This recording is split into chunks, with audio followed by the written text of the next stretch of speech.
Hello, everybody. Welcome back to another episode with Jewel and Jason. And this week, we've got some more Q&A for you.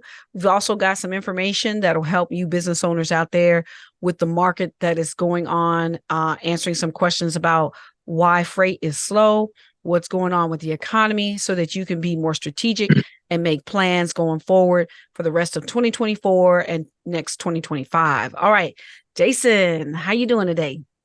Doing pretty good, pretty good, pretty good. Let's Awesome. get started. Let's get Yeah. it cooking. All right. So you have a question that somebody asked in regards to CDL training, Right, right. right? hmm Um, so what exactly are they looking for as far as coming into this industry? All the way from the bottom? All the way from the bottom. So basically, it's like you know, I just woke up this morning. I want to drive a truck. I want to go about, you know, being in transportation. I want to get in that lane. Not more so like an owner operator, but I just want to drive a truck. But I want to see what the intel is, and I don't want to sign a contract and get locked down for a year or two with a common carrier. A lot of people that's familiar with that lane understand what I'm saying when I say that. Mm-hmm. Mm-hmm. Back in the olden days, your uncle, your cousin, or your dad drove a truck. You just get in there and figure out how to learn it, and off you go. But Exactly. you enlightened me and told me, hey, that it don't work that way. It's a procedure, it's a process. So I Yes. want to tell our viewers and tell our inquiring minds how we do that. Okay. Excellent. So the Federal Motor Carrier Safety Administration, they're the guys that basically regulate everything to do with truck driving. Okay. And they came out in 2022, specifically February 7th, 2022. They changed the rules that said that if you don't have a CDL, you have to go through the pathways of going through what's called ELDT training, which is theory about being a truck driver. And you have to take a class. You can take it online, or you can take it through technical college or a private school. Okay. And then once you take that piece, then you go and you have to sign up with a school, somebody who is registered with the Federal Motor Carrier Safety Administration to train. And the minimum requirement for Georgia is 12 hours of road time and 12 hours of drive time and learning the maneuvers. Once you go through that course, then you would go and test with the Department of Driver Services, also known as DDS in Georgia. And if you pass the maneuvers, then you would go on to the driving. And then once you pass that, they would issue you a CDL.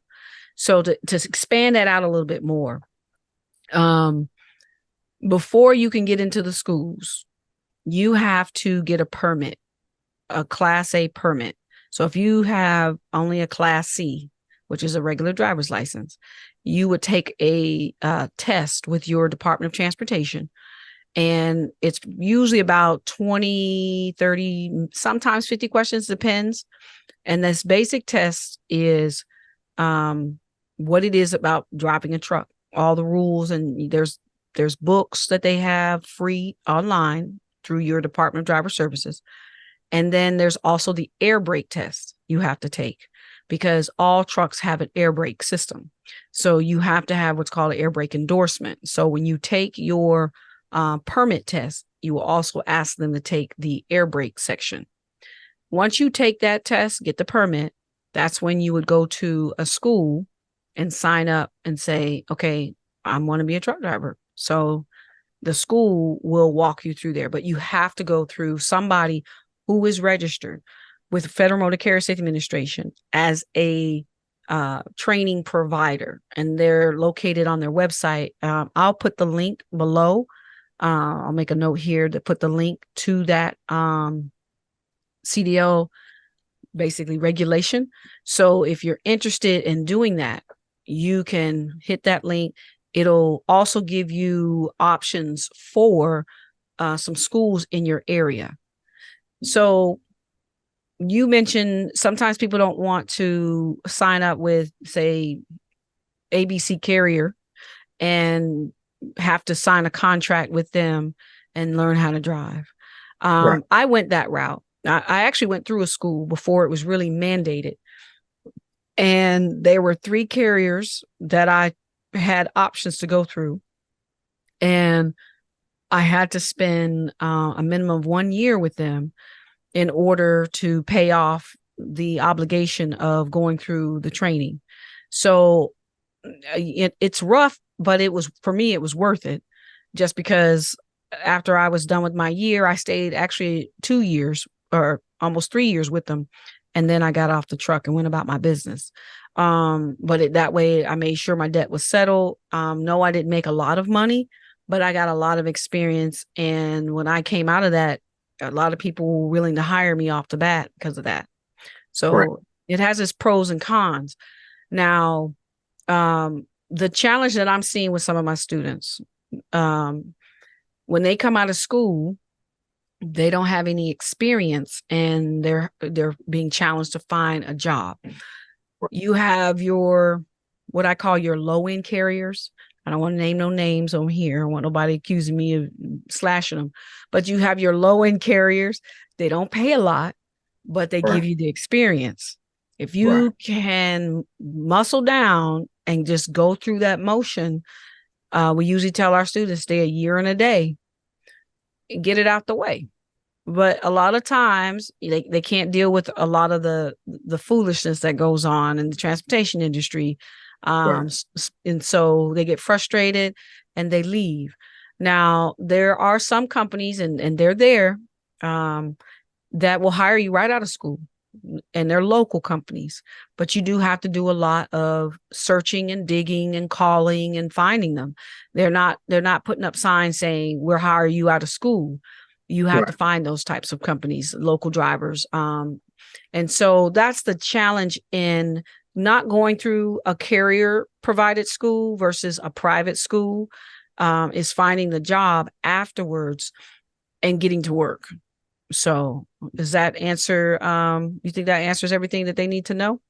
Oh yeah. Yeah. And I know they're gonna be chiming in and see, because a lot of what you discussed was hit a lot of the questions, the answers that I didn't have at the time. Okay. And I always deter them to. I say, hey, look, just check us out. We'll post it, and we'll do a Q&A, and hopefully get what you need. And hopefully they comment, like, and subscribe to your channel, and it's mine as well. So Exactly. remember to log on to Jewel Williams, like, share, and subscribe, and Jay My Vision, JAYMYVISION, Yes. and love Follow us. the. All You know, right. and if you got any questions, make sure you comment and share these videos, and make sure you get on there and shoot some comments to Jewel.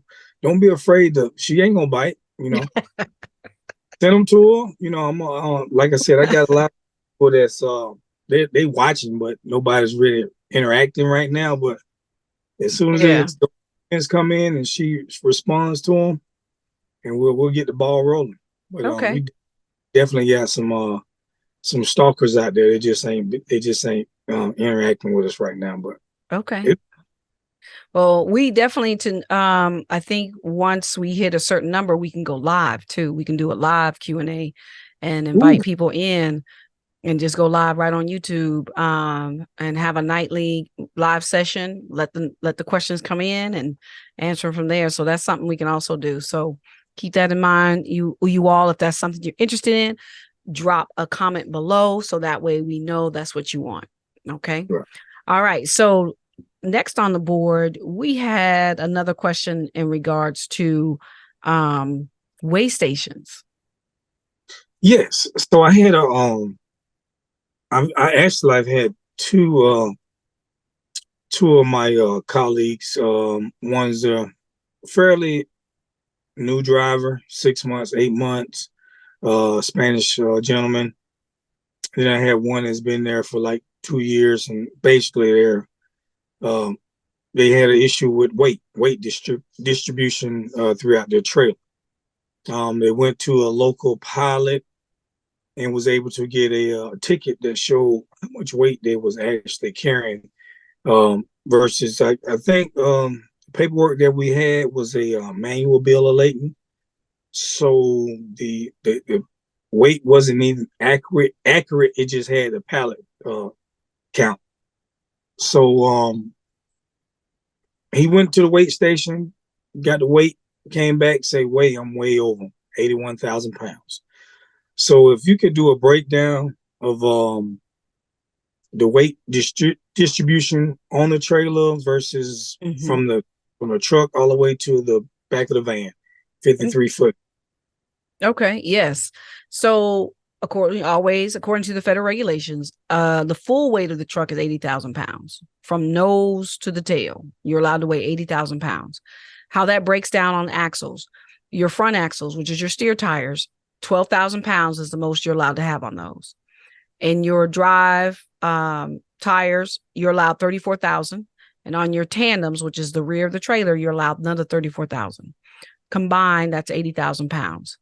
So most of the time when a shipper loads the trailer, they will put a big bulk of the weight in the front, but they basically walk it down to the back.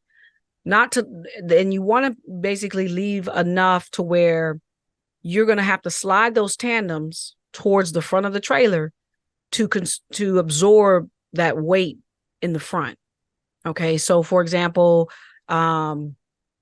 let's say you've got 12 pallets and you double stack the first four, and then in the middle you lay up one layer, and then you do down at the bottom. So you've got, it flat layered towards the back. You can bring those tandems up to the front, and I'll put a picture up here so that you can have that weight shifted to the tandems in the back, and then it takes the weight off the drive tires. So most shippers will use a load plan, but a lot of shippers don't. They just based on what they understand about what they need to load, and they break it down based on that.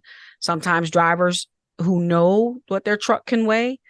One thing I did when I first started driving, this was my trainer told me, he said, when you get your tractor and your trailer, fill up your fuel tanks 100%, get them full, get on the CAT scale and weigh yourself empty. He said, weigh your tractor so you know how much your tractor weighs when it has full tanks, and then connect the trailer, roll across, and weigh the tractor and the trailer together so that you know what your tractor and trailer weighs with no cargo on it. But this helps me when I would go into a shipper and I would have my CAT scale, and I would look. And if they said, this is how much we're going to load on your truck, I could eyeball it and say, okay, I'm good. I know my tanks are full. I know how much my truck and trailer weigh. I'll be able to carry this. If I couldn't, I would then, have to call my dispatcher and say, they've got more weight than what I have. Now, a lot of companies will basically, you won't go into the shipper with full tanks. This is another thing that some trucking companies do. They'll ask you, how much do you have in fuel? And you'll tell them, I got half a tank, quarter of a tank, whatever you've got. Right. They know that fuel has a certain amount of weight to it. So what they do is they'll say, okay, you're going to go pick up this load. And then after you pick the load up, you're going to drive a little bit, then you'll fuel. So what this does is it allows you to drive and not have to worry about your weight, because you're burning off that fuel as you go. Oh, gotcha. And so that weight is dropping. So by the time you get across a weigh station, you ain't got to worry about being overweight because most of your fuel's burned out. Okay. So, and then when you cross that weigh station, then they go and they have you fill up at a pilot, because 9 times out of 10 within the first 10, 15 miles within that state, there's a pilot or TA or, flying J of some sort right there that you can fuel up at, and then you can keep going. So these are some of the strategies that organizations use so that way they can take all the weight and then burn off burn off the fuel, and then that reduces the weight going down the road. So it's not illegal, but it Right. is, you can do it. Okay. So one You of did. the You did. Well, I didn't know. I'm sorry to cut you short, but you did mention that you can manipulate or use your fifth wheel. And Yes, you can. It's hard to move the fifth wheel, but it can be moved. It can be moved. And I've had to do it. What you have to do is you have to lower your landing gear, and you have to basically let that weight, take that weight off of the fifth wheel just a little bit. And then there's a switch inside of your tractor where you'll push that in. And then there's knots that retract on the fifth wheel, and then you can pull it or push it back or forth, and that'll move the weight. But it's if you've got an old fifth wheel, it's hard to move them. You're gonna need some DW40, that kind of stuff. But other than that, you can do it. You can do it. So you can move it tandems, or you can move the fifth wheel, or you can get the freight reorganized on the truck. Either way is your options on shifting that weight. So, but yeah, those are some of the tricks. Now, some states are like Georgia. They get a little bit lenient sometimes on weight, especially like when COVID was around. There was a lot of freight that needed to be moved. So Kemp lifted the weight restrictions on what was required on the road. So if you so that way, when you went through the weigh station, you didn't have to worry about being overloaded. You could, if you were 1,000 pounds overweight, nobody cared. Wow. Nobody cared. So these are just a few things that you got to pay attention to. But no, these are a few things that you can pay attention to, because some states might not have the weight restrictions. And you know how you know? Call the weigh station. Right. That's all you got to do. It's the Department of Transportation in every state. Call the weigh station. Okay. That's it. And you call them, they'll tell you, oh yeah, we don't have a weight restriction right now, or the government's, if you're overweight, you can come on through. We're not going to give you a ticket because of X, Y, or Z. So, and once you get one ticket, you won't get another one. So in other words, if you go through Georgia and you get a ticket coming through the state, at the beginning, you got to drive all the way back to the other side. Once you exit the state, they're not going to give you another ticket because they already gave you one coming in. Yeah. Okay. So you don't have to worry about getting multiple tickets at the weigh stations, which leads us to the purpose of a weigh station. I think you had a question from somebody asking you, what is the purpose of a weigh station?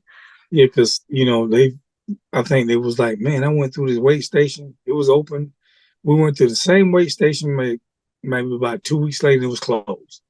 And I was like, oh, okay. He's like, man, what was, but like I said, we're dealing with young drivers. Straight out of, as we say, I'm being funny, straight out of Compton, but they're young drivers. So, you want to enlighten them and tell them, hey, yeah, well, basically, your weigh stations are your transportation safety administrators. They are, we used to take our students to a weigh station as a tour, so that they would get to understand why were weigh stations there, what happens at weigh stations, what they look for, so that it helped them not be afraid of them when they came through. And we would have one of the officers come down, and she would talk to us and let them do Q&A, help them understand that they're not there to punish drivers. They're there to make sure that the roads are safe. So in order to do that, the purpose of them is to make sure that those trucks are not overweight, because if they are, it's harder for them to stop. It can cause more accidents. They want to make sure that they're not driving outside of their time. They can only allowed to drive 11 hours a day. They're making sure that those vehicles are in compliance. In other words, their brakes are in compliance, the lights are in compliance. There's a purpose for the pre-trip that you have to, there's a reason why you do a pre-trip. It's not just to go through the motions. It's to make sure that their truck is safe on the road so that you don't kill anybody, because we are the biggest movers out there on the road, and we're the heaviest. 80,000 pounds is a lot of weight. So if you add 75 miles per hour, you are moving very fast with a whole lot of weight, and you've got to stop. Yeah. You want to make sure you can. So so some of some of them we would watch them do this. So up at the tower, they would turn on and they would pull every truck in just because.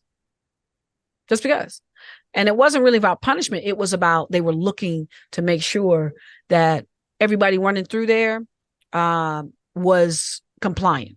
So they would get a closer look at them once they came through underneath the cameras and so forth.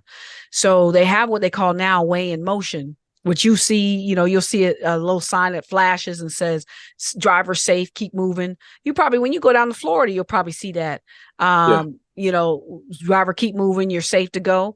They've weighed them in motion, so they don't need to weigh them. And they have a little, some of them have a little box on top of their, I forget what that's called, a pre-pass. Yes, pre-pass. So pre-pass it sends that signal that this company is registered and this is their DOT number and so forth, so on. And they actually pull that data down, and that data gets stored. And so it goes into the company's records as far as safe driving and all that kind of stuff. So there's a purpose is basically for safety, making sure that the roads are safe, making sure that trucks are not driving around here overweight, making sure that drivers are not driving outside their time. If they see something, if they see that you are just a little inkling, they will pull you into the weigh station and they'll have you go across the scale and they'll weigh each axle. And that's where axle weight comes in, because they'll say, driver, pull up. And then you'll hear somebody in the little speaker box. It'll be sitting right here by the window of the cab. And they'll say, driver, put your steer tires on the first weight. And then they'll say, stop. And they'll weigh it. And they'll say, driver, pull forward. And then they'll pull them forward and they'll stop them on the drive axles and they'll weigh them. And then they'll say, driver, pull forward, and they'll weigh the tandems. Now, if any one of those axles are off weight, they will pull you over, have you bring in your bill of lading and all your paperwork. And now that there's electric logs, you're going to have to bring in your electric log to give them access to the your driving time. Right. And if it's not right, they'll put you out of service. You'll sleep there for the next 10 hours. You'll probably get a slap on the hand. You might get a punishment and get a fine or something like that. That's the least amount that you'll get. But you could get arrested. If you're out of compliance enough, you could go to jail. And I've seen them say, driver, I'm gonna have to arrest you. There was a father and son team, and the son was driving and he didn't have the license to drive. And they pulled him out and put him out of commission, but they took him to jail for driving without a license. Oh, wow. So that's an offense. There was also a married couple. The wife registered herself in the log system, not the husband. The husband had the CDL. She registered herself. Why? I don't know. And so they were driving on her, and she wasn't even a driver. So when they pulled her time, all it was her time this whole time. And she was, of course, out of compliance because she wasn't driving. Both of them went to jail. So you got to know your stuff. Man. So, but yeah, so the purpose is safety. Yes. Simple as. Okay. Okay. It's safety. So Great. Send us a bid. Okay. And they need to know how to put a bid together, what that bid looks like to Dre, because you would then authorize them to go to the port and get it. Right. That's how you would do it. Or if you were using, say, someone like Sage Robinson to coordinate that shipment for you, What C.H. Robinson would do is you would say, C.H. Robinson, hey, you're going to give this load to XYZ trucker because we've now pulled him in to be a part of our transportation stuff. Okay. Right. So that's basically the relationship piece of that needs to start with a company that is importing into the United States. It's not going to start at the port. The ports are just are your venues of where they manage that operation, but Right. they're not the ones that are going to dictate, yeah, you can come in and get this shipment. Right. So They're not. they're releasing information. It's just they got so much cargo and it needs to leave, but who coordinates it and who's in it that's a whole nother channel. Exactly. That's a whole nother channel. So what I would do if I was sourcing businesses, first off, if I've got a list of companies that I'm calling, one of the questions I'm asking, do you ever bring stuff in for the port? Oh, yes, we do. Excellent. I've got 4 power units. Now, a power unit is just a tractor itself.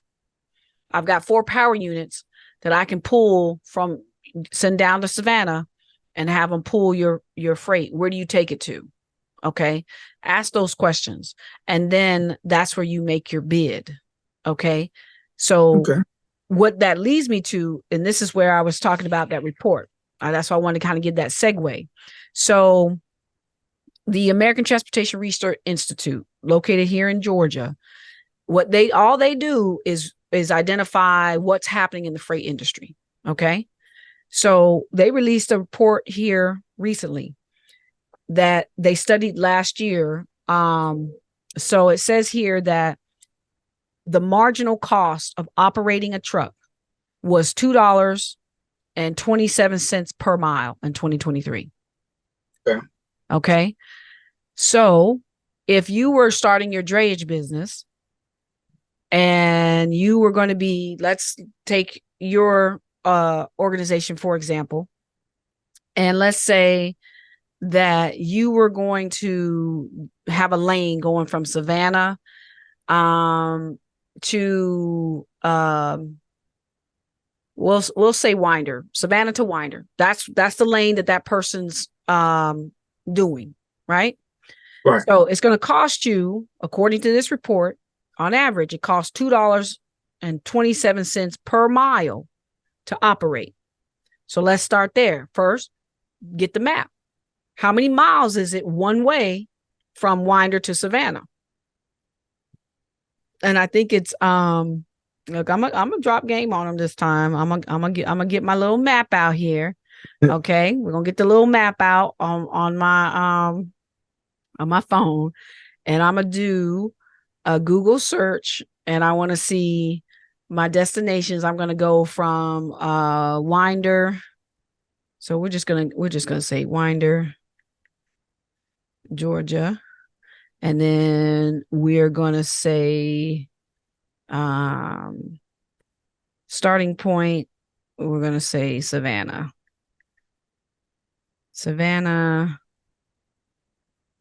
port. Okay, it's an international drive. So it is 247 miles one way. 247 miles one way. So we got 247 miles, and we know on average your marginal cost is going to cost you $2.27 per mile, right? So you would get in the calculator and you would do 247 times $2.27 a mile. That's $560.69.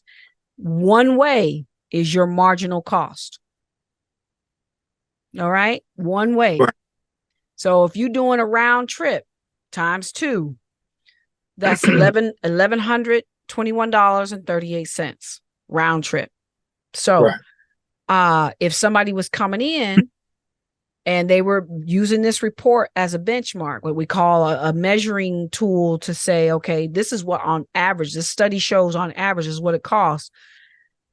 If you're going to go in there and you're going to tell your company, oh, I'll do it round trip for $500, you're losing money already off the bat. Man, I was top. Like you said, you got to know your numbers. You got to know your numbers. Absolutely. Trying to underbid, you run yourself out of business. Yeah. That's exactly it. So that's why it's important for people to understand the data. What is it costing you to run your business? And those marginal costs, that was an 8%, that was an 8% in, or excuse me, 0.8% increase over the previous year. Okay. So they also wrote in this that fuel, even with fuel costs and fuel surcharge, that created more costs. So they broke it down, and truck and trailer payments grew 8.8% to 36 cents per mile. Driver wages grew 7.6% to 77 cents per mile. They said maintenance costs went up 3.1% to 20 cents per mile. So the cost of managing your business went up. Right. It went up. So you can't go in there underbidding, and you can't go in there guessing how much it's going to cost you. You really have to know, what is my cost per mile to run my operations. And I will put the link. I did a video on that last year on understanding your operational cost and all the little intricacies that go underneath that, so that you'll know what it's going to cost you. So these are, this type of information, when you're putting together your plan to do drayage and you're building out your routing, this is where your companies like Uber Freight, JB Hunt, Schneider, these companies they know their numbers. They know them like the back of their hand, right? They probably got programs put in, but they should. Absolutely. They got programs for them. So you got to be technical savvy. The day of trying to write this pen and paper stuff down, you have got to come into the age of computers and know your numbers and know how to negotiate your cost and your business with organizations, so that you can make money and be profitable, and don't undercut yourself, and be a partner with your company. Don't just be, I'm going to just get. Help them be successful by saying, okay, hey, logistics manager, I noticed while I was down at the port, here's some things about your your container I saw happening that might be able to save you money if you do X, Y, or Z. Because they're being the eyes and the ears of you while they're out there getting that freight from the port.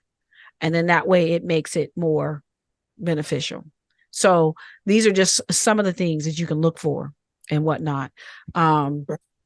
So now that brings me to a segment about JB Hunt I wanted to introduce. Yeah. Really want to hear this. Like I said, he was high on JB Hunt. Oh, really? Was he? Yeah, he's got a trucking business. He was saying that, they're the biggest and they're the most elite, and he gets a lot of his loads from C.H. Robinson.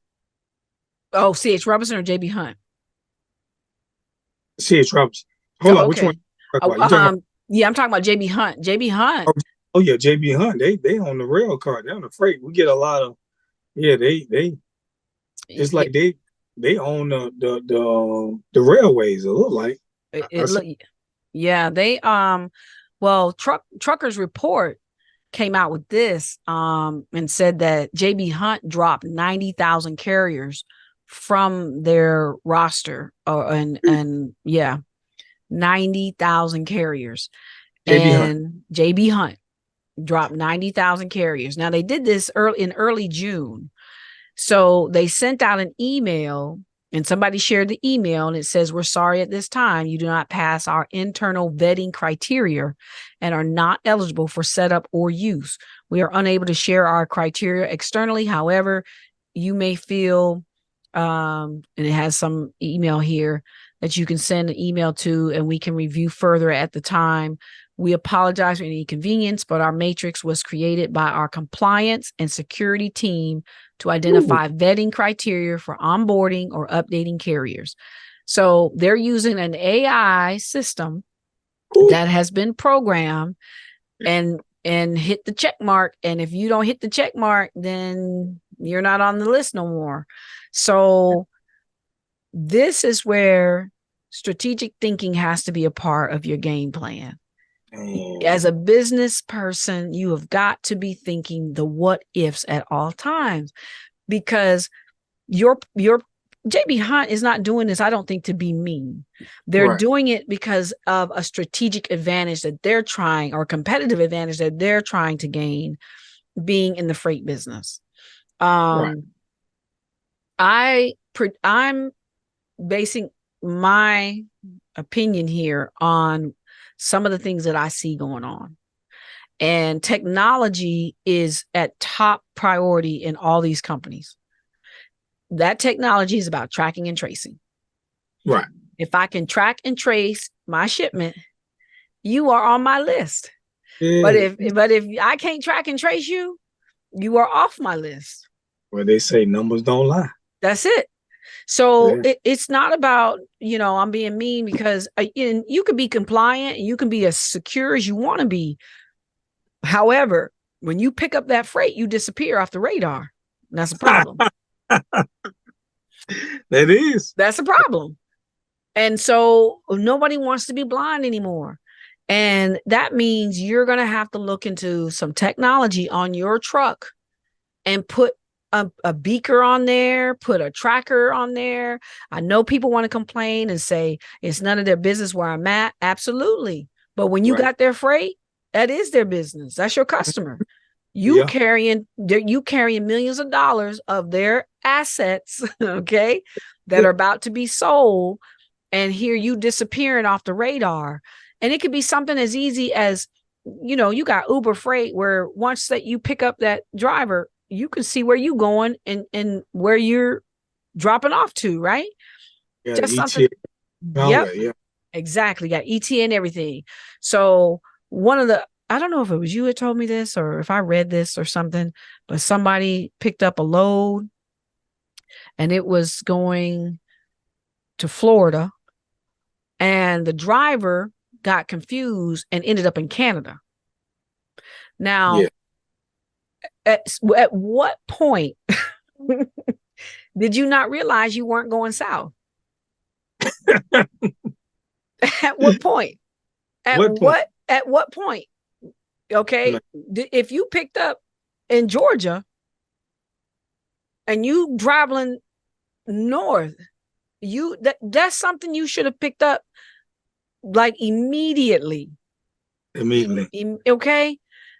There should have never been the day that you said, I'm in Canada now. I don't know how I got here. There should have never been the day. First off, it took you a few days. Even if you paused, you pulled off to the side of the road and you woke up and you was like, wow, I'm in New York. Where's New York compared to Florida? Come on, man. You get it way quicker than you enjoy. Okay. So, and now if your freight's being tracked, if you are on somebody's beaker, somebody's calling you. Right. If they see you're going in the wrong direction, they're calling you. Now, if you don't pick up that phone, you got a problem. But at the same time, somebody's going to call a police officer or way station or something and say, look, I got a truck that's moving north. He's supposed to be moving south. I'm going to need you to stop him.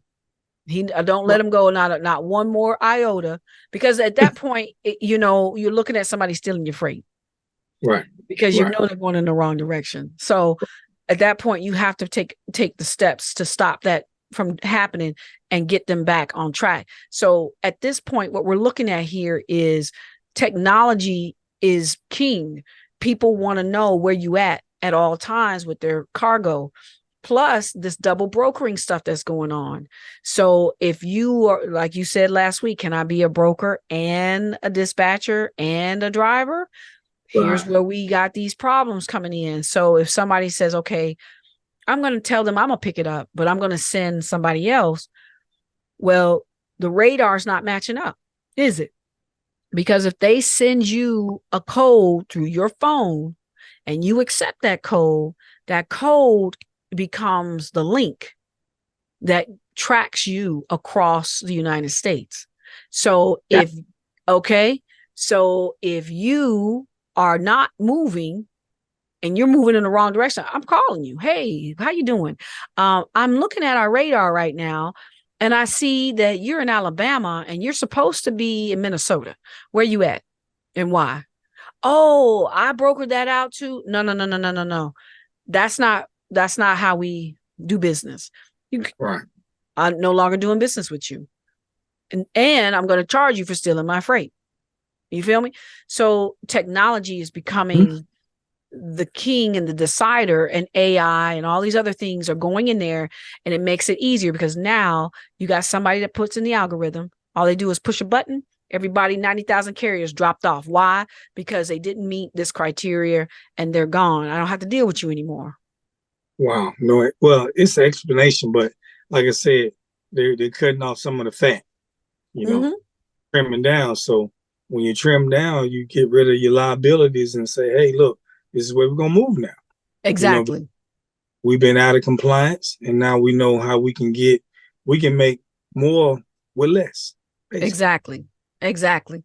I mean, the freight industry is shifting. Uber Freight released a report, said we're expecting a recession. And if we do expect this recession, that's less freight that's in the system, because the recession is triggered by what consumers buy, and consumer products that we're buying that they use that measurement stick is like your furniture, your basically your durable goods and stuff like that. So if people are not buying this stuff, freight ain't moving as much. Your food's going to move. Your food's always going to move, but it's the other stuff that doesn't move. And there's only so many truckloads that you can move of food until it's all moved.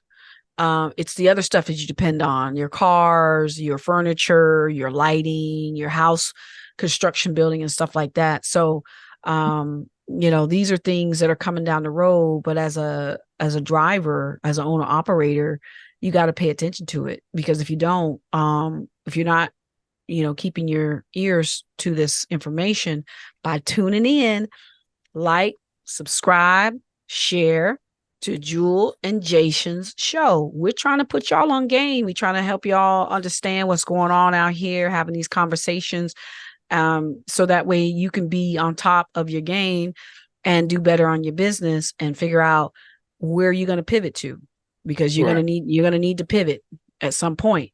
So pay attention, have a game plan, have a strategy, have a way to move while things happen, and you can't make money with that truck. How are you going to pay the insurance? How are you going to pay your drivers?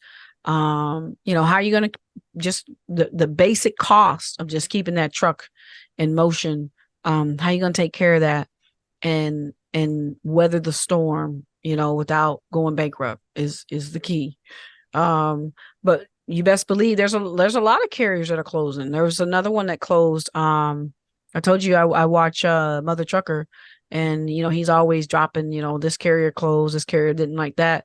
So you gotta watch out for that stuff, because if those carriers are closing, that's less capacity. The good thing is that's less capacity in the system. Okay, so if you got a carrier that has 500 trucks and they close down, that's 500 53-foot trucks that are no longer available for capacity. That's 500 drivers also looking for a job. Right. So, you got where those drivers going, what they're going to be doing, they're going to be looking for another carrier, all that kind of stuff. So, a lot of them are going to try and do their own owner operator, and a lot of them are just going to fade to black, but you got to have a plan all the way around. Yep. That's when owner operators being a good brand, that's when that's going to kick in. Yeah. Yeah. So I would say, that's basically all I got for today. What you want to wrap up with? Well, I just want to wrap up, I had not to shift gears here, but I was almost 20,000 people there. Dang, that's a lot. Right. What stadium did they have it in? They had a State Farm. Mm. Yeah, so it Oh, was that's a right. It's not Mercedes Benz no more. well, it's Mercedes Benz right across the street. So they Okay. all in the Mercedes Benz and play basketball and WNBA and some other stuff in State And State Farm. Farms. Okay. Okay. Okay. Awesome. All right. Well, you got any pictures you want to shoot over when we throw them up? You got any video you want to share? Yeah, I got what up? Videos are lengthy, so they like 6 minutes, 2 minutes, 5 minutes. Okay. it's, it's I'm just enjoying life. Yeah. So, Yeah. but it was a great outing, and I'll send some pictures over, and Well, actually, if you put them up on your channel, we just put them in the link, and that way they can yeah, just bop up over there and check them out. do that. Yeah. And next week we're gonna invite an owner operator guest, and he's very excited. And I wanted to give you your flowers as well. You being a female truck driver, you're very knowledgeable. That's a rarity. I deal with a lot of female drivers, and they're button pushers, and they drive an automatic truck. So just to hear you talk that lingo, it got me excited. So Okay. All right. I appreciate you always. I appreciate our viewers. I appreciate our watchers. Tune into next time. And hey, we're gonna have a live guest. So somebody else to add feedback to the mix. That'll be awesome. All right. yeah. All right. All right, everybody. Peace out, and we'll see you on the next video. Have a good one.